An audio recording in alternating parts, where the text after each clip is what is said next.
पाकिस्तान तहरीक इंसाफ में मेरे हवाले से खोज लगाने की कोशिश की जा रही है। जमान पाक के अंदर जो है वो ये चीज चल रही थी, तो ये किस तरह पहुंच गई मंसूर अली खान तक। यूट्यूबर्स के दाखिले के ऊपर जो है वो पाबंदी लगा दी गई है। पाकिस्तान तहरीक इंसाफ ने अपनी डोर टू डोर कैंपेन का आगाज कर दिया है। 2 सवाल आवाम से वो लोग पूछ रहे हैं, तो इस तरह फिर नवाज शरीफ के ऊपर जो केस हुआ था उसका फैसला भी इंतखाबात में करवा लेना था। अली अमीन गंडापुर साहब, उन्होंने मेरे हवाले से भी एक ट्वीट किया, अगर अंग्रेजी बोलनी भी होती है ना तो फवाद चौधरी या शीरी मजारी से पूछ लिया करें। फवाद चौधरी साहब ने उस क्लिप को उठा के उन्होंने कहा, उम्मीद है इस मीडिया मुहिम का जवाब सुप्रीम कोर्ट देगी, ये वाकई बहुत सीरियस मामला है।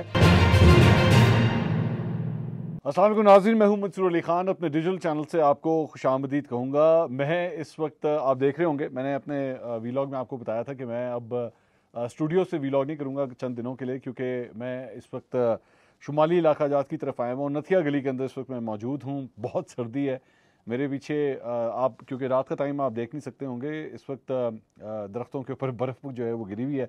मेरे हाथ भी काफ़ी जम रहे हैं। यहाँ पे टेम्परेचर इस वक्त 0 डिग्री 1 डिग्री का टेम्परेचर है, लेकिन फिर भी इस सर्दी को एंजॉय करने के लिए चूँकि आए हुए हैं, तो मैं भी बाहर से ही जो है बाहर आके जो है वो आपसे मुखातिब हूँ। बड़ी सर्दी लग रही है, लेकिन खबरें फिर भी आपको मैं पूरी की पूरी दूंगा। और बड़ी एक इनसाइड इन्फॉर्मेशन पाकिस्तान तहरीक इंसाफ के हवाले से भी आपको देनी है कि पाकिस्तान तहरीक इंसाफ में मेरे हवाले से खोज लगाने की कोशिश की जा रही है। हमारे पास ये खबर भी पहुँच गई है।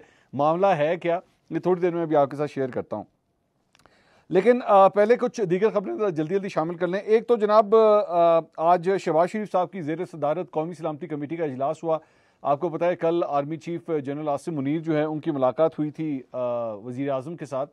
तो इस आम इजलास में वफाकी वज़रा, सर्विसेज चीफ और इंटेलिजेंस इदारों के सरबराहान ने शिरकत की। इजलास में वफाकी वज़ीर दाखिला राना सनाउल्लाह, बिलावल भुट्टो जरदारी, ख्वाजा आसिफ और इसाक डार भी मौजूद थे। इसाक डार की मौजूदगी का मतलब है कि मईशत के हवाले से भी डिस्कशन हुई होगी। एलामिया के मुताबिक कौमी सलामती कमेटी के इजलास ने मुल्की मईशत और अमन व अमान का तफसीली जायज़ा लिया। इसाक डार साहब ने मुल्की माशी सूरत हाल और चैलेंजेस से आगाह किया, और इस ज़िम्न में हुकूमत की जानिब से इख्तियार की गई माशी हिकमत अमली और इक़दाम के बारे में शुरा को ब्रीफिंग भी दी गई। साथ ही साथ इंटेलिजेंस इदारों ने मुल्क में अमन व अमान की सूरत हाल से मुतल्लिक जो है वो ब्रीफिंग दी। और एलामिया के मुताबिक वज़ीर मुमलिकत बराए खारजा उमूर हिना रबानी खर ने अफ़गानिस्तान की सूरत हाल पर इजलास को ब्रीफिंग दी।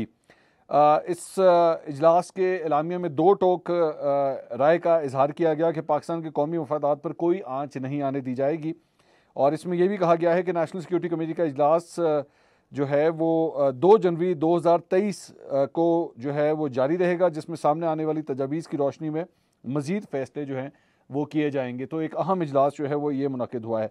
इसके अलावा बल्दियाती इंतखाबात के हवाले से, इस्लामाबाद के बल्दियाती इंतखाबात के हवाले से एक बड़ी अहम डेवलपमेंट हुई है।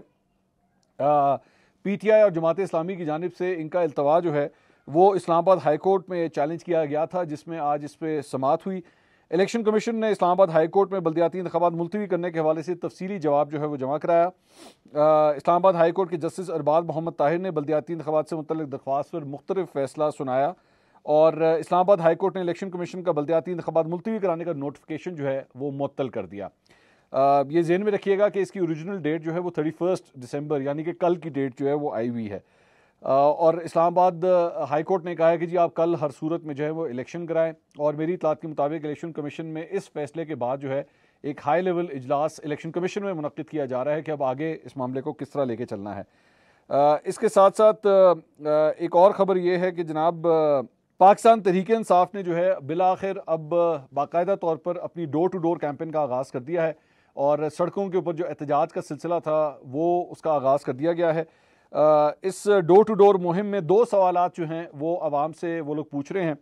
एक सवाल ये है जी, क्या आप टेक्नोक्रेट हुकूमत चाहते हैं या इंतखाबात, और दूसरा सवाल है क्या इमरान खान को नाअहल किया जाना चाहिए। मतलब फ्रैंकली स्पीकिंग इमरान खान को नाअहल किया जाना चाहिए या नहीं नाअहल किया जाना चाहिए, इसका फैसला अवाम नहीं अदालत ने करना है। बराए मेहरबानी, मैं हैरान हूँ कि क्या स्टूपिड किस्म का ये सवाल है कि जी अवाम जो है वो बैठ के फैसला करे कि जी कोई शख्स जो है वो ना, तो इस तरह फिर नवाज शरीफ के ऊपर जो केस हुआ था उसका फैसला भी इंतखाबात में करवा लेना था। मतलब ये क्या सेंस बनती है इस बात की। बहरहाल सियासत हो रही है तो सियासी मामला की वजह से सब कुछ हो रहा है। ये पैम्फलेट की शक्ल में जो है ये सवालात घर घर में तकसीम किए जा रहे हैं, और शहरियों की राय के लिए चौक में डब्बे रखे जाएंगे या हर घर से जो है ये जवाबात जो है वो वसूल किए जाएंगे। और इमरान खान की जानिब से तजावीज़ की मंजूरी के बाद जो है फिर इसके ऊपर अमल दरामद भी होगा। अच्छा, एक और बड़ी इंटरेस्टिंग खबर जो है वो मैं शेयर करना चाहूँगा। अली अमीन गंडापुर साहब जो हमेशा बदजुबानी के हवाले से काफ़ी मशहूर हैं, आज उन्होंने मेरे हवाले से भी एक ट्वीट किया। तो अली अमीन गंडापुर साहब ने जो है जो ट्वीट का लुबे लुबाब था, मैं उसमें तो पूरी डिटेल में नहीं जा रहा। पिछले 2-3 दिन से एक कैंपेन शुरू की हुई है पीटीआई के लौंडे लपाड़ों ने कि जनाब मंसूर अली खान को जो है वो महंगाई नज़र नहीं आ रही। और पहले तो बहुत महंगाई थी, और पहले जब इमरान खान साहब के दौर में महंगाई थी तो ये उस वक्त तो बहुत बोलते थे, लेकिन आज जब महंगाई हो गई है तो ये बोलते नहीं है। तो अली अमीन गंडापुर साहब ने भी जो है वो इसके ऊपर ट्वीट किया, और मेरे पुरानी एक ट्वीट जो है उसका स्क्रीनशॉट वहाँ पे लगाया, और साथ ही साथ उन्होंने कहा कि पता नहीं कहाँ मर गए हैं ये लोग। मतलब मैं जो लुबे लुबाब है पता नहीं कहाँ मर गए हैं। एक तो टूटी फूटी इंग्लिश थी। अली अमीन गंडापुर साहब, आप बराए मेहरबानी अंग्रेज़ी ना बोला करें, आप टांग तोड़ देते हैं उसकी। दूसरा उन्होंने कहा कि जी इन लोगों को लिफाफे मिलते हैं, मतलब मेरा नाम लेकर उन्होंने कहा लिफाफे मिलते हैं। तो मेरे ख्याल में ज़ाहिर बात है मेरे वीलॉग्स जो हैं वो पाकिस्तान तहरीक इंसाफ के जो रहनुमा हैं, मुख्तलिफ रहनुमा, उनके लिए काफ़ी तकलीफ दे होते हैं। तो I am pretty sure Ali Amin Gandapur साहब ने मेरे वीलॉग्स नहीं देखे हुए, जिसकी वजह से इस किस्म की वो ट्वीट्स कर रहे हैं। अगर देखे होते तो फिर इस किस्म की फजूलियात वो ना बोलते। उनको पता होता कि मैं महंगाई के हवाले से इस हुकूमत के ऊपर भी तनकीद करता रहा हूँ, इसाद डार साहब के ऊपर भी तनकीद की है, और ये कहा है कि लोगों का जीना जो है आज के इस दौर में भी दो भर हुआ है। दूसरी बात ये, अली अमीन गंडापुर साहब, मैं जानता हूँ आप ना पाकिस्तान तहरीक इंसाफ में अपनी बदमाशी को लेके जो है वो काफ़ी मशहूर है। तो एक बदमाश को जवाब जो है वो मैं बदमाशी की सूरत में तो दे नहीं सकता, क्योंकि मेरे पास ये ना हुनर है ना मेरे पास ऐसा कुछ काम करने का इल्म है। मैं एक सहाफ़ी हूँ, मैं सिर्फ और सिर्फ जो है ना सवाल कर सकता हूँ आपसे, और मैं आपको ये दावत देता हूँ कि आपको जो सवालात के, मेरे जो सवालात के जवाबात हैं ना, उसका आके मेरे साथ सामना करें। मेरे टेलीविज़न चैनल के ऊपर तशरीफ़ लेके आइए, मेरे प्रोग्राम के सामने आके बैठिए। 1 प्रोग्राम, 2 प्रोग्राम, 3 प्रोग्राम, जितने प्रोग्राम्स कहेंगे मैं आपके साथ करने के लिए तैयार हूँ। आपके पास भी माइक होगा और मेरे पास भी माइक होगा, ठीक है? तो पता लग जाएगा लोगों को कि कौन सच बोल रहा है, कौन झूठ बोल रहा है, कौन लिफाफे लेता है, और कौन जो है वो गंदी और घटिया सियासत करता है। तो मैं पिछले 2-3 दिन से ये बात देख रहा हूँ कि आपके, जिस तरह कासिम सूरी ने सलीम साफ़ी साहब के हवाले से जो है वो मुगलज़ात बकी थी, तो आप भी जो है वो उस लाइन के ऊपर अब चल रहे हैं। कोई मसला नहीं, ज़ाहिर बात है। और ज़हन में रखिएगा कि मुगलज़ात बकना कोई मुश्किल काम नहीं है, ये 1 मिनट लगता है। और ज़हन में रखिएगा कि मेरा ताल्लुक जो है ना वो अंदरूनी लाहौर से है। अंदरूनी लाहौर वालों की जो ज़बान होती है ना, आप अपने कानों को हाथ लगाएंगे अगर मैंने बोलना शुरू कर दिया, लेकिन मैं जा नहीं सकता, क्योंकि मेरी जो सहाफ़ी इक़दार है ना, वो मुझे, सहाफ़त के इक़दार मुझे रोकते हैं कि मैं आपको उस लैंग्वेज में जवाब नहीं दे सकता। अगर कैमरे बंद हो ना और आप मेरे सामने बैठे हों तो फिर मैं आपको बताऊं कि मेरे मुंह में कौन कौन सी गालियां आ सकती हैं और मैं क्या क्या आपके बारे में बोल सकता हूं, लेकिन मैं नहीं करूंगा, मैं ये करूंगा नहीं। मैं सिर्फ और सिर्फ आपको जवाब देने के लिए आपको दावत दे सकता हूं, और आके मेरे प्रोग्राम में तशरीफ़ रखिए। पूरी कौम के सामने आप मेरे पे जो इल्ज़ामात लगा रहे हैं उसके सबूत लेकर आइए, ताकि लोगों को पता लगे भाई कितने को बड़े लिफाफे हैं, हम पता लगे ना लोगों को दिखाएं, ला के बताएं ये सबूत है जनाब।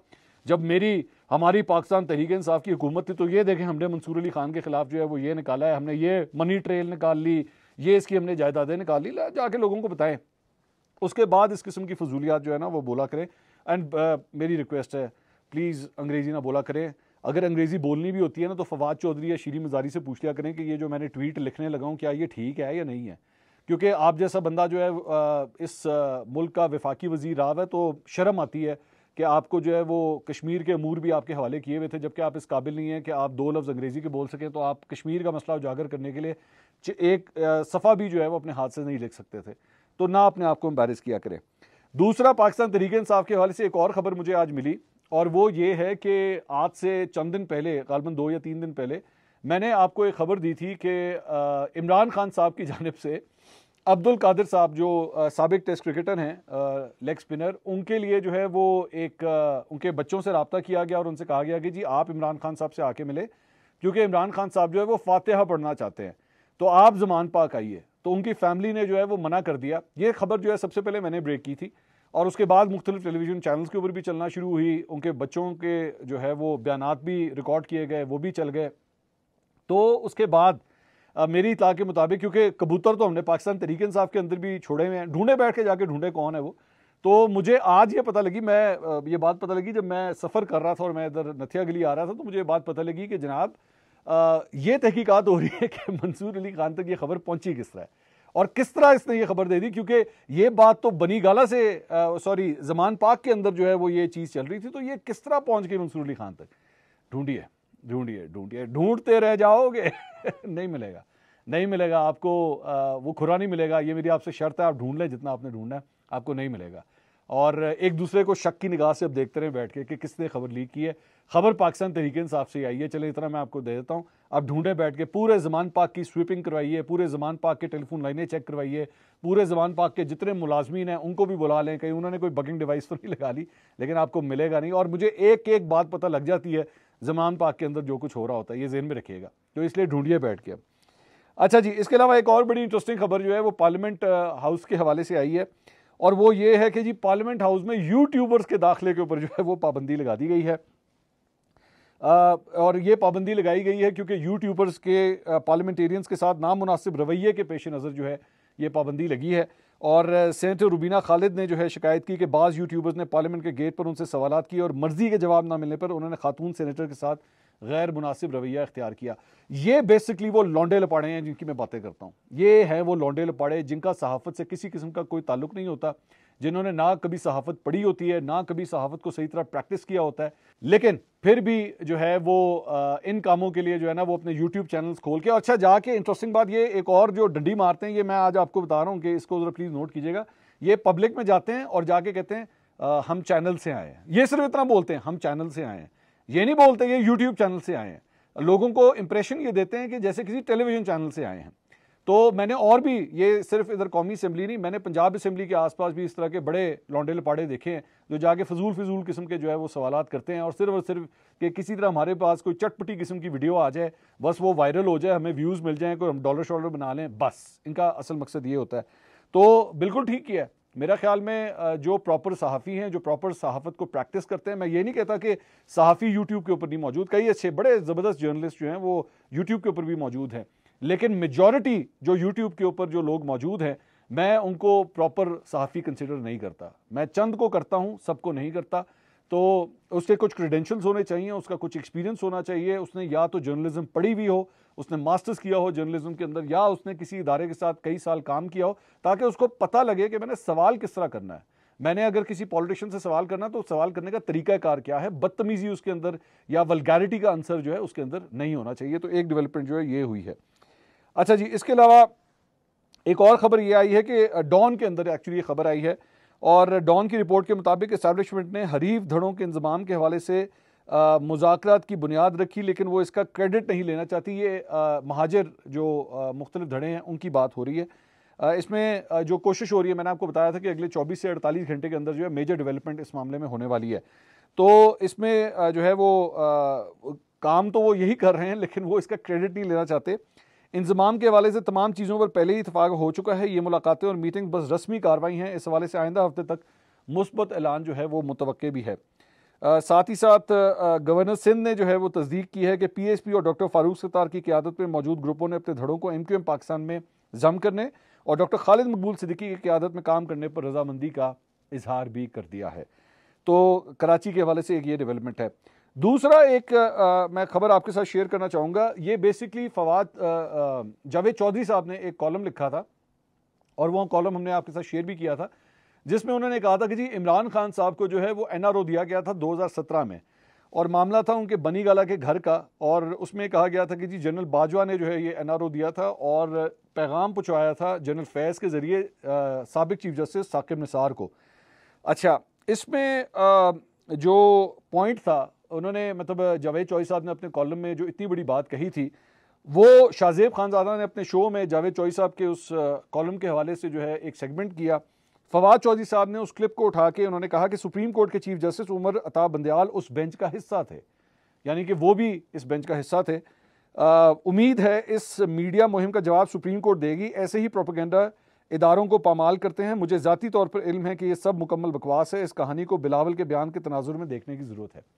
तो ये बात की गई थी। अच्छा, मैं अब आपके साथ एक बात ये शेयर कर देता हूँ कि ये इन्फॉर्मेशन जो जावेद चौधरी साहब ने शेयर की थी, ये इन्फॉर्मेशन मेरे पास थी, और मेरे पास ये इन्फॉर्मेशन कम से कम पिछले 2 हफ्ते से थी। जिस भी सोर्स से आई थी, मैं ज़ाहिर बात है सोर्स तो रिवील नहीं करूँगा, लेकिन ये इन्फॉर्मेशन मेरे पास थी।